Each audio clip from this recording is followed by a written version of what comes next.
I'm Mark from the Farming Forum. I'm out today with Patrick from Claas. Morning, Mark. Hi Patrick, thank you for inviting me out here today. Of course. We're here with the Xerion, Claas Xerion 12. This tour that you're currently doing is the first UK public showing of this machine. It is, yeah. So we launched this machine in the UK about 2 months ago now, end of July, beginning of August, to our dealer sales network. And then through the month of August, September and October, then we've been doing one-on-one farm demonstrations, and we've also then been doing this roadshow event then in the month of September as well. I saw this at Agritechnica, and that was the launch, wasn't it? Yeah. Was it? And well, actually speaking, the launch was actually in Canada really? before Agritechnica. So this was the first machine we've ever launched outside of Germany. Wow. Yeah. And what was the reason for that?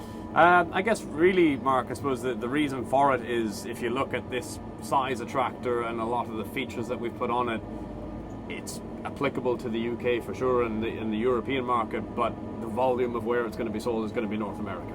You know, yeah, and it's really to try and help us break into more customers over there. You know. So it's 650 horsepower. Yep. Yeah, 653 exactly. But yeah. And is that boosted or is that maximum? Is that a fixed?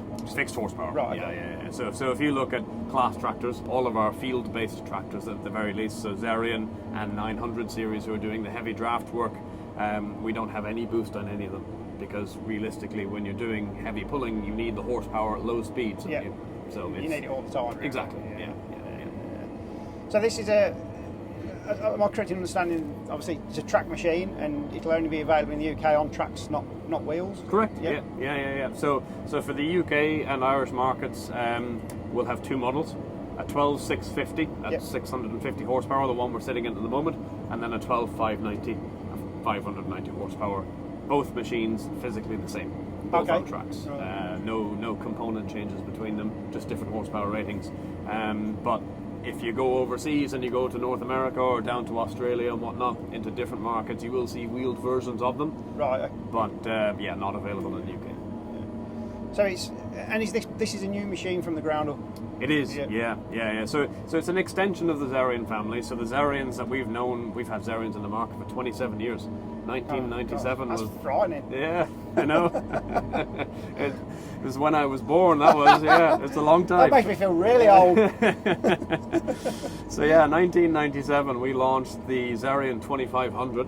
And that was the kind of 260, 280 horsepower machine back in those years. We then moved into the 3000 series, and those were the ones that we really made the Xerion name in. So the 3300s and the 3800s, they were the ones that really took off for us, and we started to ramp up the volume. And then they were the old Caterpillar engine ones with the exhaust at the front. They had the nice noise and everything to go with it. And then we graduated up the horsepower then into the machines that we have today still. So the 4,200, 4,500 and 5,000 machines. So those models are what we would call our systems tractors. Yeah. So you can have say if you look at the 5,000 for example, you can have a 5,000 track, where the farm we are on today actually has one of those, where it's a center mounted cab tillage machine. You can have a track VC, which is where the cab lifts up, turns around, and that's your reverse drive concept. And then you can have a saddle track then only on the 4200, the smaller machine, as the kind of tool carrier. So you'd see like the Coeco slurry tanks in them. 12 series then is an extension of that family, so we haven't replaced any of those models. Right. 12 series is a field-based machine. Yeah. Pulling lots of horsepower to the ground, big cultivators behind. That's it. So there's no reverse drive on this. There's no tool carrier. It's just a centre-mounted cab putting a lot of horsepower to the ground. So talking of cab, this is the same cab as on the combines and foragers, is it? No. Isn't it? This is completely unique for the Xerion. Yeah. So this is a 100% tractor cab. This. Wow. Yeah. And it is very quiet in here, I've got to say. It is. Yeah. So I don't know if you can kind of see it. We'll maybe get a little bit of a photo of it later on. But if you look down at the ground here, you see this little bit of a seam in the rubber down here. Yeah. That seam is where the combine cab stops. Ah, right, okay. Everything in front of that then is all extra leg room. So, I'm 6'3", I can't touch the windscreen. Well, I certainly wouldn't have sat there. Not with these little legs anyway. So it is.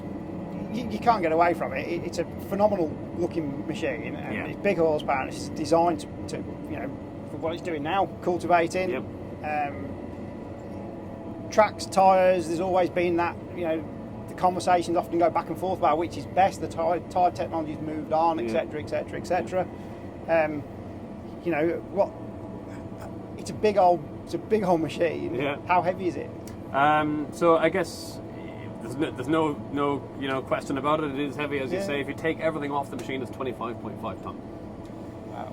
Now, it's a big number, and for anybody that's not in the 650 horsepower tractor game, that sounds like a lot. Yeah. But when you compare this against the competition machines in the same horsepower bracket, when we are unballasted, we are lighter than them. Yeah. Then we've got the flexibility, which is a key part of Xerion DNA, that we can add on weight to the front and on the back quite easily, and we can make it heavier than the competition. Right, okay. So we can go up to 28.7 ton. So when you're looking at jobs like high-speed tillage, drilling, these sorts of things, that 25.5 ton is perfect. And then when you start to put a little bit of a leg in the ground, for example, and you get it a little bit slower and your maximum speed drops down to, say, 12 or 12.5 kilometers an hour, that's you chuck your 1,800 kilos over the front. Just get over this tram line nice and steady. Then as that leg starts to go a little bit deeper, and say your maximum speed then drops down to about 10 kilometers an hour, you'd then chuck another 400 kilos over the front of that. Wow. And then as you get into, say, subsoiling territory and your maximum speed is down to, say, 6 or 7, you've then got another ton that you can put over the back. So you've got a lot of flexibility that you can add on and take off weight, and all they come on and off with pallet tines from a forklift. So, it's pretty simple and pretty easy. Once you've done it once or twice, you can do it by yourself. Yeah. And it all looks, looking at the armrest, it all looks very familiar from combines, but you sit in some other machines and there's an array of buttons and controls, and you just think, is that because most of the controls have been taken off the armrest and are in the screens, or is it just a much more simpler, straightforward machine because of what it's designed for, really? Yeah. I suppose this armrest that we have here in the Xerion, and we've had it in Xerion for the last in the wheeled Xerions for the last couple of years, we have this in our normal standard platform tractors. So anything from 125 horsepower all the way up to this machine, you can have this armrest, and it's been designed around the tractor. Simple use of spool valves, multi-function joystick. We've had this C-motion joystick for over 10 years. I'd like to meet the man or woman who works in agriculture that hasn't tried one of these. I think it's fair to say it's nearly famous at this stage, to be honest with you, because it's shared across the whole platform of combines, forwarders and tractors. And the same idea with the screen as well. So it's similar from all of our products, but it's been designed to be easy. So even when you look at the screen, you're never more than 3 taps away from any setting or adjustment on that screen. It's designed to be easy as possible to use. So yeah, it's pretty good. Yeah, pretty straightforward. It is, yeah. Very operator friendly. Yeah, definitely. And it's a big airy cab. The visibility's fantastic all ways round it. It's a good one to touch on. So this is now the largest cab in the premium segment. Yeah. So technically speaking, the only machine that has a bigger cab is a Versatile, but we don't see too many of those in the UK. Anything other than that, we have the biggest cab in this machine. So yeah, it's quite a nice place to sit for sure. Yeah, it's not. I've sat in worse places to go to work, I must admit. Yeah, but you think a machine like this, the guy or the girl that's sitting on the seat here, they're doing 16 or 18 hours a day. They want to be able to sort of spin the seat right round, stretch out, and keep a good eye on their implement all day. It's made to be comfortable. So, and that was a key focus on getting this right. And you touched on visibility there as well.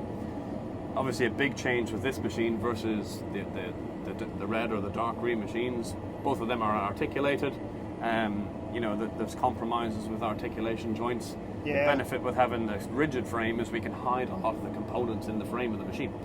So sitting in the cab of this machine, we haven't got our exhaust or our air intake up the left or the right hand pillar of the cab, whereas you would see that in those other machines. And less moving parts as well. Yeah, exactly. More reliability. Of course, I'm going to say it, but I see nothing but positives from the rigid frame. Yeah, and sitting here, it's a very tapered bonnet. It's very narrow at the cab and flares out, but it looks. I've been on various different machines, combines and things over the last few weeks, and you stand outside a machine and think, wow, that's huge. And it is. When you stood outside it, it's a big machine, but sat up here, it doesn't feel that big. It feels manageable. Yeah.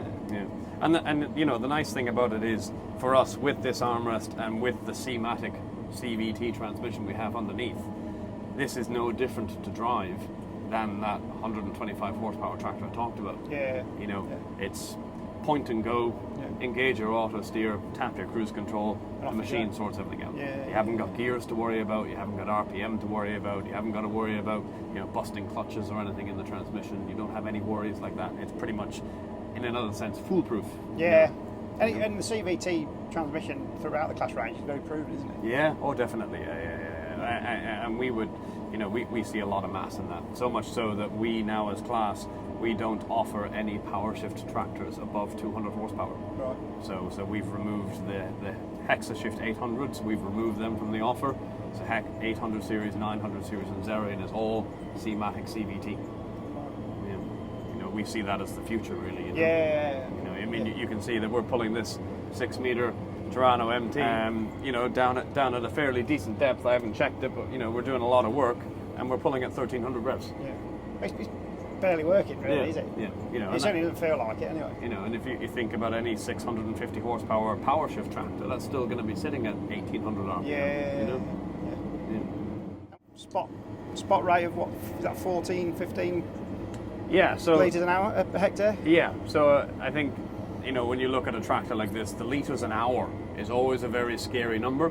Yeah. In any big tractor, and there's no hiding it. You know, this, if you really push this tractor hard, it'll peak at about 110 litres an hour. So it's not a cheap tractor to run in that sense, but you need to look at the work you're doing and the ground you're covering. Yeah. So there at the moment you can see we're doing a spot rate there of sort of 72, low 70s up to 80 litres an hour. Yeah. But if you look at your per hectare numbers here, Yeah. we're doing sort of 15 litres a hectare, 14 litres a hectare there, and we're doing just about the sort of 5 hectares an hour mark there, you know. So you're not burning much per hectare of ground, and you're covering quite a bit of ground over the course of the day. You know, and obviously with the ground that we're working at the moment, you know, it's quite hard here. Oh, it is, yeah. You know, surprisingly so, really. Yeah, so you know, we're holding the tractor back quite a bit here, just to keep, you know, the cultivator going really more than anything else, so we don't break legs and that kind of stuff. I think it's fair to say, you know, we could push. You know, you can see we're down at 1200 RPM here. We could comfortably push on to 11 or 12k if we wanted to, but we're sitting here at 8 kilometers an hour just to, you know, just to make sure we don't break any legs and that kind of thing, you know. So. And I'm guessing it's AdBlue. Yes. Yeah. I think unfortunately it's hard to get away from that these days. Yeah, unless you. I think the threshold now with stage 5 emissions, I think it's 750 horse. Right. And above that, then you don't need it. I might be a little bit incorrect on that, but it's somewhere around that number. This being a sort of 650 is in just that. Below it. Yeah. So yeah. So I guess really in terms of settings and adjustments, there's nothing really too complicated on this. It's just like driving really any conventional tractor, which is what we tried to achieve with this, to make it as easy as possible. And it's intimidating enough being the size it is. If it's something you're not used to, you've then got another set of controls and things to learn. Definitely. You know, definitely. At least there's some familiarity there, which means the operating becomes easy, doesn't it? I guess. Yeah, you know, like I mean, the benefit that we've got with this tractor is anybody that's looking at this size of tractor, most of them are running Claas combines. Yeah. So we know all the customers. So you know they're very familiar with the joystick. So for example, instead of lifting and lowering our reel, we're now lifting and lowering our cultivator out on the ground. Instead of starting our unloading, we're engaging cruise control. Right. Instead of controlling our elevator up and down for the header, we're lifting and lowering our rear linkage. So a lot of the buttons and the functionality is much the same. Yeah. You know, it's very, very similar. And the screen layout is identical in terms of all of the Claas machines on the market as well. So you'll have your main display in the middle with some secondary displays off to the right-hand side, and then your main menus off to the right of that as well. So the layout of everything is the same from one product to the next. So no, really, I suppose, you know, in terms of other controls and adjustments, you know, your joystick can be used as your throttle pedal, which we've been doing all morning as well, which has been nice and easy. You can use normal pedal mode and accelerator as well, like any other normal tractor as well. So there's no real mental shift from jumping from a 300 horsepower tractor to this, other than, you know, the physical size of it, you know. That's the major benefit that we see with this, you know. So you're mapping on the other screen? Yep. Yeah, so we don't have a boundary set at the moment, but you know, if we had our field boundary in and whatnot, you'd have your little legend here in the bottom right hand corner, which will give you your field size, the area that we have cultivated and the area that we have left to cultivate as well, you know. Seems to be working quite hard there at the moment, doesn't it?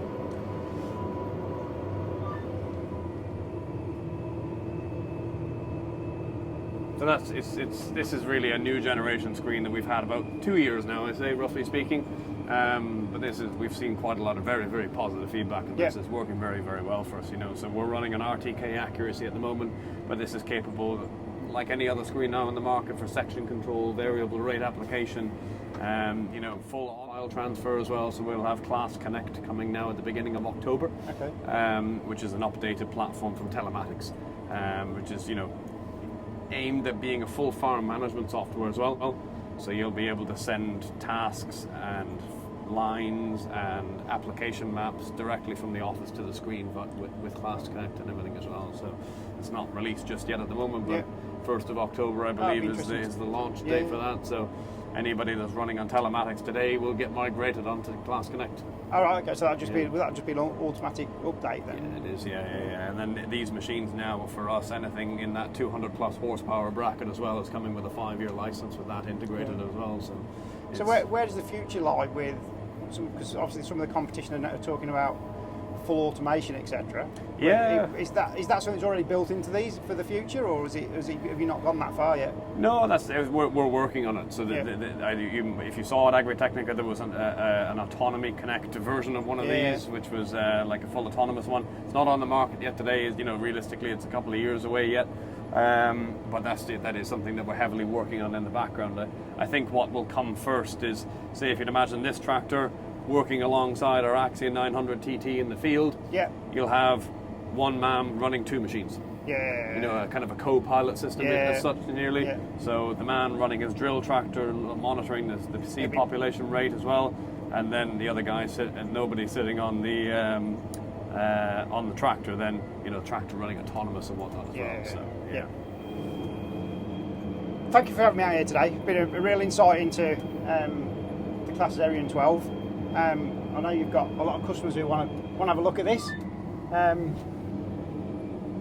look forward to seeing how the rest of your tour goes. Yeah, thank you. And hope to see a few of these out in the field in the future. Oh, no doubt about that. We'll get a few of them shipped for sure, don't you worry. Thank you very much. No, thank you. Thank you. We'll catch you again.